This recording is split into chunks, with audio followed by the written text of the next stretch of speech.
அஸ்ஸலாமு அலைக்கும். இன்னைக்கு சிக்கன் ஃப்ரை பண்ண போகிறேன்.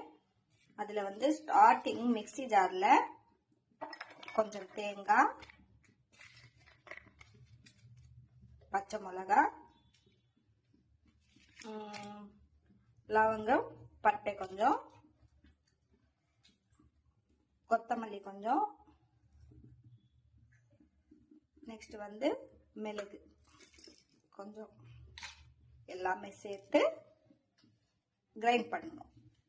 சேர்த்து இந்த மாதிரி மெலிசா கிரைண்ட் பண்ணணும். சிக்கன் வந்து நல்லா வாஷ் பண்ணிட்டு லாஸ்ட்ல வந்து கொஞ்சம் வெனிகர், கொஞ்சம் மஞ்சள் தூள் போட்டு நல்லா பிசைஞ்சு வாஷ் பண்ணிக்கோங்க. அதில் வந்து நீச்சு ஸ்மெல் இருக்குல்ல, அது இருக்காது. அதனால தான் எப்போவுமே நான் வந்து வெனிகர் தான் யூஸ் பண்ணுவேன். மீனுக்கு யூஸ் பண்ணுவேன், சிக்கனுக்கு, எறா கூட யூஸ் பண்ணுவேன். ஓகேவா? இது டிப்பு. சிக்கன்ல வந்து கொஞ்சம் தயிர், கொஞ்சம் மஞ்சள்தூள்,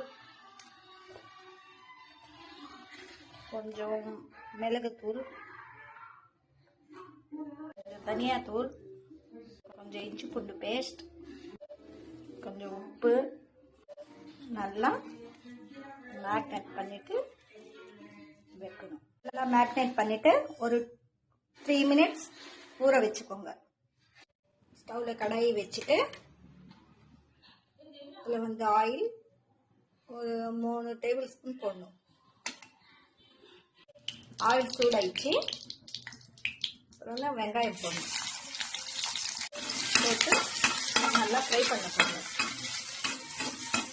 ப்ரௌனிஷ் வர வருது. போடும்போது கொஞ்சம் லைட்டா உப்பு போட்டுக்கோங்க, ஏன்னா சீக்கிரமா ப்ரௌனிஷ் ஆகும். கொஞ்சம் ஃப்ரை அப்புறமா லைட்டா இஞ்சி பூண்டு பேஸ்ட் போட்டுக்கோங்க. தக்காளி போடுங்க. நெக்ஸ்ட் வந்து இது தேங்காய் மசாலா போடணும். இதெல்லாம் போட்டு நல்லா ஃப்ரை பண்ணணும், ஏன்னா பச்சை வாசனை போவதுக்கு ஃப்ரை பண்ணணும். நெக்ஸ்ட் வந்து இந்த சிக்கன் போடணும். போட்டு நல்லா ஃப்ரை பண்ணணும். இந்த மாதிரி நல்லா ஃப்ரை பண்ணிட்டு லாஸ்ட்ல வந்து கொஞ்சம் தண்ணி போடணும். தண்ணி போட்டு இப்போ மூடி எடுக்கலாம். பாருங்க, சிக்கன் நல்லா ஃப்ரை ஆயிடுச்சு. மேலே வந்து எண்ணெய் பாருங்க, மேலே வந்துச்சு. இந்த மாதிரி வரணும், அப்போதான் நல்லா டேஸ்டியா இருக்கும். ஃபைனலி வந்து கொத்தமல்லி போடணும். போட்டு அவ்வளோதான், சிக்கன் ஃப்ரை ரெடி ஆயிடுச்சு.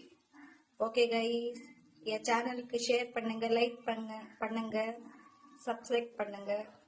ஓகே, அஸ்ஸலாமு அலைக்கும்.